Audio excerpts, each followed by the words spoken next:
जो लोग राम मंदिर बनने के पहले ये कहते थे कि राम नहीं है, राम एक काल्पनिक हैं, राम की कौन स्थान कहाँ पर है, क्या राम का वो जन्म हुआ, राम तो एक मनुष्य थे, वही लोग आज राम जी का जय जयकार लगाते हैं। वही लोग आज राम मंदिर को भले ही बड़ाई न करें कि वो राम मंदिर बना दिया है, वो अच्छा किया है, लेकिन ये दावा करते हैं कि हम भी राम के उपासक हैं। जो भी बहनें उस समय बोली थी, आप जो कह रही हैं कि उन्होंने ऐसा किया था, पुतले जलाए थे, ये किया था, उस समय वो कहाँ चली जाती हैं? जब हमारी माता बहनों के साथ उल्टे सीधे कर्म होते हैं उस समय वो कहाँ सो जाती हैं? जब वो लिविंग में रह करके उसका वो दे करके उनके टुकड़े करके फ्रिज में बंद कर दिया जाता है, उस समय वो कहाँ चली जाती हैं? जिस समय पर उनको और पका करके और फिर उनके मांस को खाया जाता है, उस समय वो कहाँ चली जाती है? नोच नोच करके उनके एक एक बोटी को, एक एक उनकी चमड़ी को उनको तड़फाया जाता है, उस समय वो कोई नहीं बोलती हैं। आप देख रहे हैं देशवाणी, दहाड़ ही काफी है।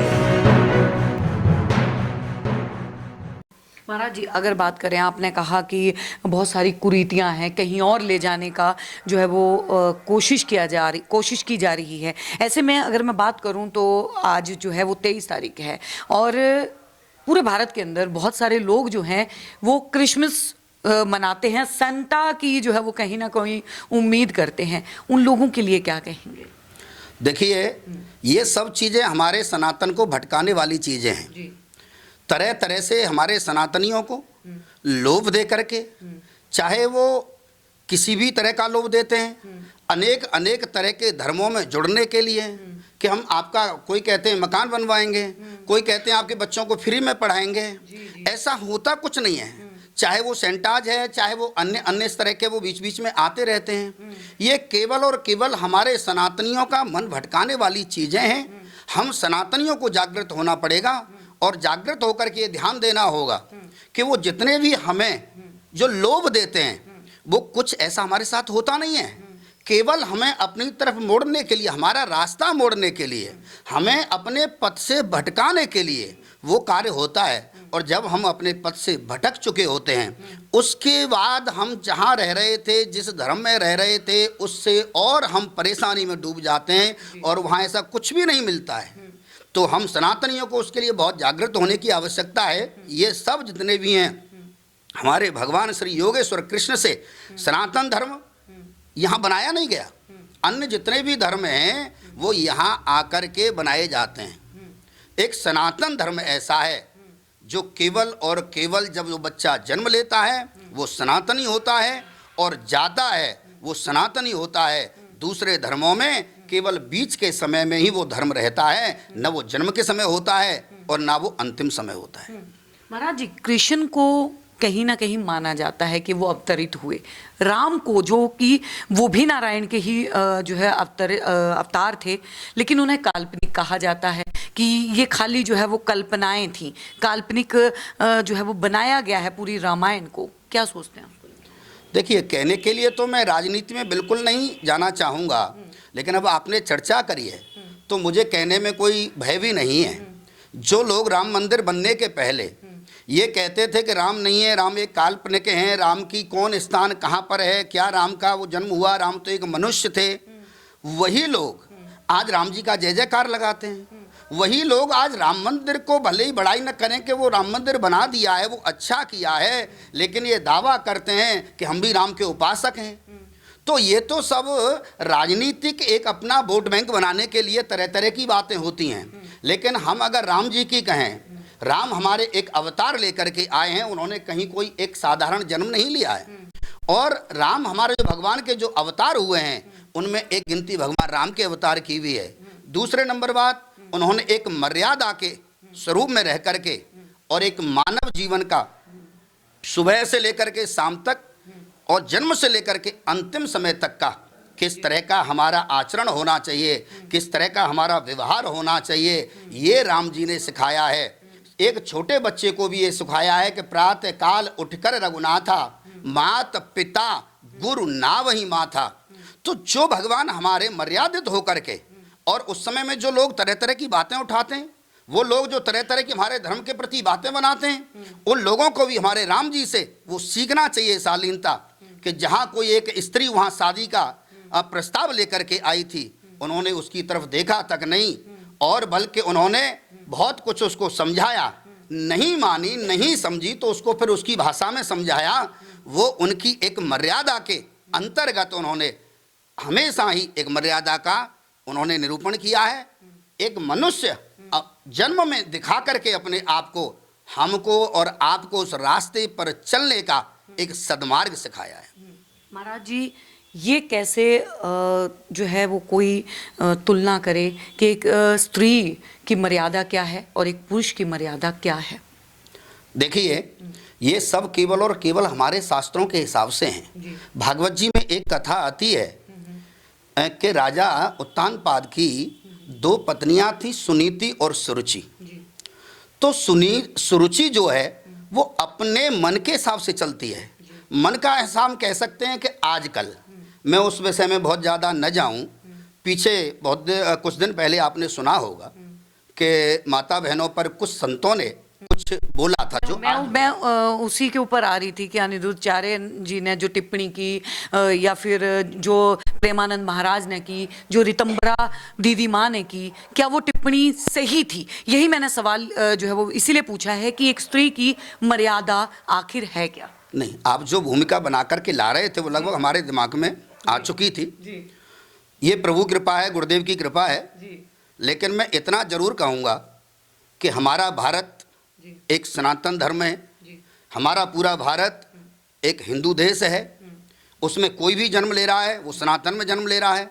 वो यहाँ से अगर जा रहा है तो वो सनातनी होकर के जा रहा है। बीच के मार्ग में केवल उसने जो भी किया, आपने अभी कृष्ण के बारे में बोला, उसके सेंटास के बारे में बोला, वो एक थोड़े बीच बीच के समय में किसी भी कारणवश लोभ बस जैसे भी हमको भटकाते हैं, सनातनियों को भटकाते हैं, अलग बात है।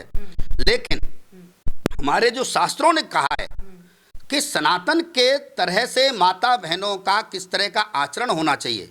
प्रेमानंद जी की अगर हम बात करें तो क्षमा करना, वही मीडिया वाले जो प्रेमानंद जी को भी अनिरुद्धाचार्य जी की तरह से घेर रहे थे कार्यक्रमों में, जो लाइव कार्यक्रम हो रहे थे, जो भी डिबेट हो रहे थे उनमें, और वही मीडिया 2 दिन के बाद प्रेमानंद जी के गीत गाने लगी कि वो तो संत हैं, उन्होंने तो इस तरह से बोला है। लेकिन अनिरुद्धाचार्य जी से कहने लगी कि तुमको इस तरह से नहीं बोलना चाहिए। अरे बोलने का अधिकार क्यों नहीं है?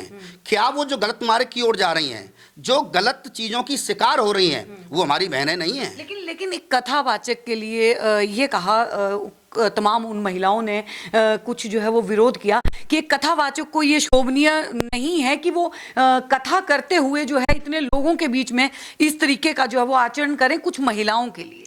अब ये चीज़ मैं बिल्कुल आपसे भी कहना चाहूँगा, बहन एक बात बताइए कि क्या अकेले में एक को बैठा करके समझाए वो ज़्यादा अच्छा है, या हमारे 100 लोग किसी गलत मार्ग की ओर किसी भी तरह से अगर भटक रहे हैं तो 100 को एक साथ में बैठा करके समझाए वो ज़्यादा अच्छा है? लेकिन महिलाओं का कहना है कि अब वो पुरुषों के साथ कंधे से कंधा मिला के चल रही हैं, चांद तक पहुंच रही हैं, तो महिलाएं कम कहाँ हैं? उन महिला, यहाँ उन्होंने ये नहीं कहा है, भाव हमारे संतों का, भाव हमारे महापुरुषों का जितने भी बोले हैं और आगे भी बोलते रहेंगे, उन सबका भाव एक ही है। केवल हमारी समझने की दृष्टि अलग हो गई, भाव किसी का अलग नहीं है। वही चीज प्रेमानंद जी ने बोली, वही दीदी रितंबरा जी ने बोली, और वही चीज जो है उन्होंने बोली अनिरुद्धाचार्य जी ने। अंतर केवल अपनी भाषा में किसी चीज को हम कैसे प्रकट कर रहे हैं, वो अंतर केवल अपनी भाषा का है और कुछ नहीं है। रह गई बात उस चीज की कि आपने अभी जो कहा कि कंधे से कंधा मिला करके चल रही है, या लिविंग वाली बात जो बोली है। अब लिविंग वाली बात जो बोली है उसमें कुछ महिलाओं ने, फिर उसमें दूसरा आपको ये भी पता होना चाहिए कि दूसरी माताओं ने, उनको बहनों ने बहुत करारा जवाब भी दिया।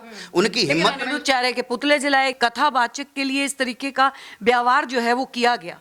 ये सब राजनीतिक रोटियां सेकना मैं कहूँगा, बिल्कुल उसको नहीं कहूँगा कि उससे हमारी माता बहनों को दिक्कत थी।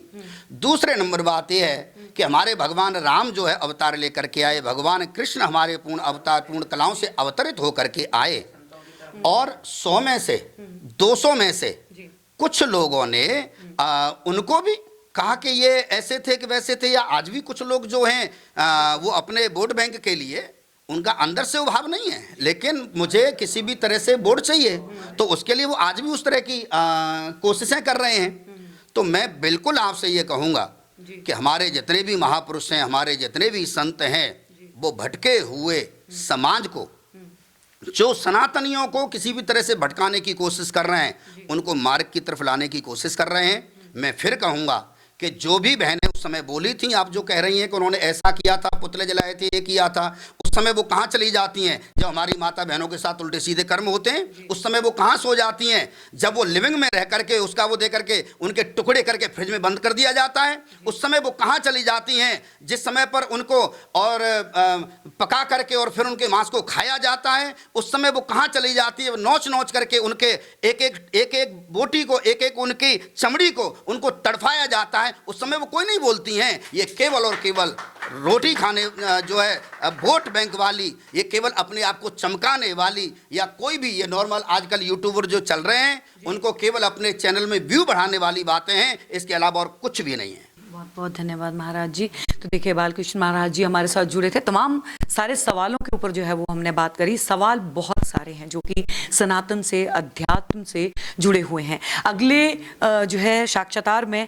हम जानेंगे महाराज जी से मृत्यु क्या है, जीवन क्या है, और जो मनुष्य के मन में गलत भावनाएं आती हैं, आत्मदाह जैसी, इस तरीके की बहुत सारी भावनाएं जो इस दौरान देखने को मिल रही हैं, वो आती हैं, वो क्यों आती हैं, इन सारे सवालों के हम जवाब लेंगे। फिलहाल के लिए इस वार्तालाप में बस इतना ही। बने रहिए।